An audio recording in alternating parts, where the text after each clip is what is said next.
ఏ మామూల నవ్వులు పట్టుకుంటారు, దోసుకుంటాం, బగ్గ దాసుకుంటాం, లేకుంటే అమ్ముకొని తింటాం అనుకుంటారు దొంగన్నలు.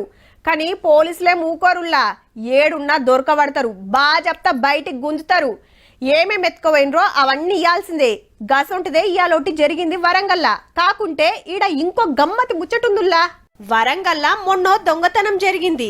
ఇంటోళ్ళు ఏమేం పోయినాయని కంప్లైంట్ ఇచ్చిర్రంటే 25 తులాస్ గోల్డ్ అట్లాగే క్యాష్ ఇవన్నీ పోయినట్లు కేసు బుక్ చేసాము, ఇన్వెస్టిగేషన్ చేసాము. 25 తులాల బంగారం, 40,000 రూపాయలు, కొత్త ఫోన్లు ఎత్తుకుపోయినరని చెప్తే పోలీసులు అటు తిప్పలవాడి ఇటు తిప్పలవాడి మొత్తానికైతే దొంగనని దొరకబట్టిండ్రు.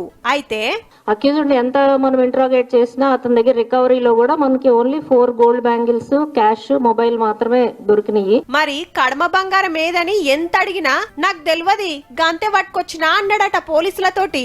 ఇదేం ముచ్చట ఇంటోళ్ళకి చెప్పిండ్రిగా. కరెక్ట్ గా అని చెప్పేసి వాళ్ళని అడిగినప్పుడు వాళ్ళు ఇంట్లో మేము వెతికి చూస్తామని చెప్పేసి చూసి మిగిలిన బంగారం అంతా ఉంది అని చెప్పేసి చెప్పడం జరిగింది. అంటే పోయిన బంగారం కంటే ఎక్కువ కంప్లైంట్ లో రాసిండ్రన్నట్టు.